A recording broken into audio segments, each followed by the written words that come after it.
Bonjour à tous, on est aujourd'hui le mercredi 2 octobre, on fait un petit point sur les marchés financiers et notamment sur le marché des crypto-monnaies. On a un Bitcoin autour des 61 000 dollars. Alors on a perdu quelques milliers de dollars depuis quelques jours parce qu'on a un conflit, en fait on a une géopolitique mondiale qui est relativement tendue, donc forcément ça se ressent sur les marchés financiers et ça se ressent aussi sur le Bitcoin. Si on regarde sur les 7 derniers jours, on voit que là depuis le 1er octobre, on a quand même bien chuté. Après, il faut savoir qu'on est quand même au-delà des 60 000 dollars et c'est quand même très très intéressant parce que on a vacillé en fait entre les 50 et les 60 000 dollars et là on les a franchis. Est-ce que ce sera durable, oui ou non? Je ne sais pas. En attendant, c'est toujours des points d'entrée intéressants selon moi pour le bull run qui s'annonce, bien qu'on se rapproche de plus en plus de la TH. Et est-ce qu'on se rapprochera des 100 000 dollars un jour? Peut-être, oui, non, j'en sais rien. En attendant, j'ai ma stratégie de DCA à l'entrée, de DCA à la sortie. L'Ether toujours un petit peu lent, c'est un petit peu le gros problème de tout le monde là. Beaucoup de personnes, et je sais que beaucoup d'entre vous ont beaucoup de leur portefeuille qui est investi sur l'Ethereum, et ils stagnent un petit peu, donc c'est pas terrible, terrible. BNB qui a repris quelques couleurs parce que le PDG de Binance a été libéré, donc CZ a été libéré. On va d'ailleurs regarder ça sur Twitter très bientôt, c'est juste ici. Il a passé 119 jours pardon, en prison et ça y est, maintenant il est libre. Alors, il sort un nouveau projet, on va dire une académie qui va permettre l'instruction sur les crypto-monnaies, mais il n'a plus le droit d'être PDG de Binance. Après, toujours actionnaire, et il me semble que c'est sa femme, je crois que Julien Roman a fait une vidéo très intéressante dessus, sa femme qui est au board et qui est très investie encore dans l'entreprise. Et lui, il a constaté tout simplement que malgré ses 119 jours d'absence, Binance semble bien se porter sans lui au volant, ce qui est excellent, et c'est le rêve de tout fondateur en fait de pouvoir enfin déléguer et voir que son entreprise se porte extrêmement bien. Donc sachez que Binance, c'est la plateforme de crypto-monnaie qui brasse le plus de clients tout simplement. Ensuite, je voulais revenir avec Goku qui nous partage cette information de MicroStrategy qui a acheté 40 fois du Bitcoin au cours des 4 dernières années. Donc, ils ont plus de 10 milliards de dollars actuellement en Bitcoin. Et regardez un petit peu, ça, c'est vraiment ce qu'on appelle faire du DCA. C'est-à-dire, quand ça monte, ils achètent. Quand ça descend, ils achètent. Quand ça descend encore, ils achètent. Et par contre, quand on est sur un top de marché, là, ils n'achètent pas forcément. Mais c'est aussi parce que parfois, certains trouvent que le Bitcoin est surévalué.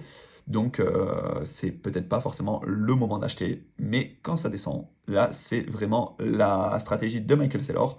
On voit qu'il a une conviction long terme et qu'il effectue du DCA. Attention, par contre, ça commence à devenir assez centralisé. 10 milliards de dollars dans les mains d'une seule personne, d'une seule entreprise, au moment où il appuie sur le bouton vendre. Là, vous êtes sûr que dans la journée, on perd 10%, voire plus, parce que c'est quand même l'un des plus gros détenteurs de crypto-monnaies. Ensuite, Grayscale qui nous prédit pardon, les 20 principales cryptos ayant un fort potentiel pour les 3 mois à venir. Alors c'est difficile toujours de définir un petit peu le potentiel à court terme. On peut le savoir sur le long terme, enfin on peut l'imaginer sur le long terme, sur le court terme c'est toujours un peu compliqué, mais il nous partage Tao Tensor, il nous partage différents projets. Évidemment on a toujours Bitcoin, Ether, Solana, on a le Toncoin aussi de Telegram, on a NIR Protocol, on a Uniswap, etc.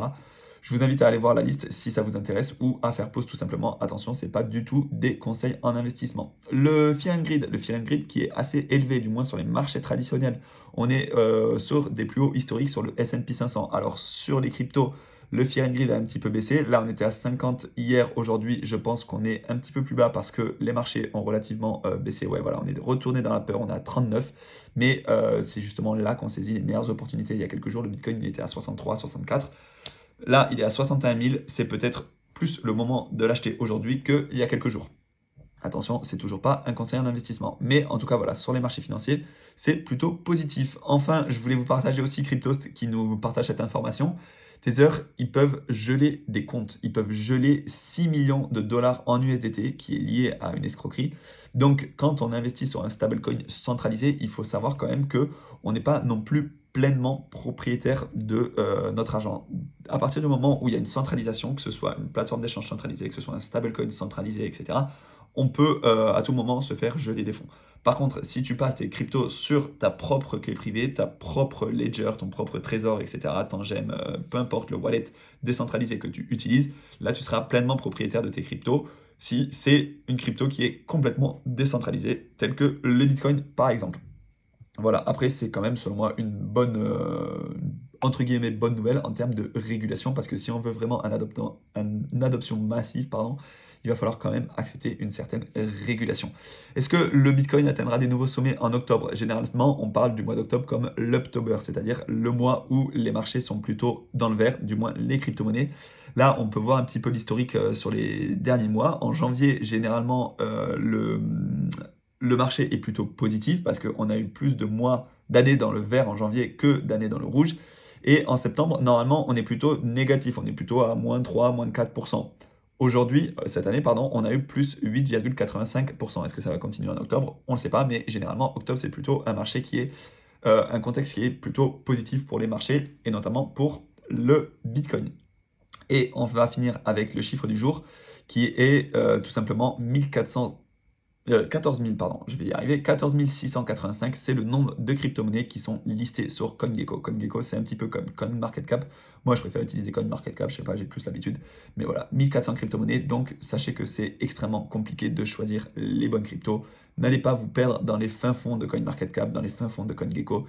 Déjà, si vous regardez dans le top 100, si vous regardez des projets qui sont solides, qui sont durables, dont vous comprenez les fondamentaux et qui selon vous ont du potentiel, ce sera déjà bien. Après, effectivement, plus on prend une crypto à faible capitalisation, plus on pourra faire des multiples, mais ça ne veut pas dire que toutes les cryptos vont faire des multiples hallucinants. Et ça ne veut pas dire aussi que les cryptos du top 100 sont des cryptos de qualité. Non, c'est pas garanti non plus. Voilà, on va finir avec les ETF synthétiques. Je vais vous faire une vidéo particulière dessus. Je voulais juste vous montrer que par exemple sur le site d'Amundi, vous pouvez avoir, là c'est un ETF du S&P 500 qui a tout simplement un encours sous gestion de 1300 milliards de dollars, mais c'est un ETF synthétique qui est donc éligible au PEA. On a les composants de l'indice S&P 500, c'est Apple, Microsoft, Nvidia, etc. Par contre, les composants de l'ETF synthétique, je rappelle, c'est un système de swap. Là, on peut voir que c'est des entreprises différentes. Je voulais juste vous montrer comment vous pouvez faire vos recherches, tout simplement sur le site de Amundi, dans la composition 10 principales lignes du panier de substitution. On voit qu'on a ASML, on a Adidas, on a Novo Nordisk, etc. Donc voilà, tout simplement, si ça vous intéresse, allez consulter un petit peu la constitution de vos ETF synthétiques. Voilà, si vous avez des questions, n'hésitez pas à les poser dans les commentaires. N'hésitez pas à vous abonner et je vous dis à très bientôt pour une prochaine actu sur le marché des crypto-monnaies. Et là, on va avoir beaucoup d'opportunités à saisir dans l'année qui vient et je pense que ça va être très intéressant et je vais vous faire de plus en plus de vidéos si ça vous intéresse. Ciao!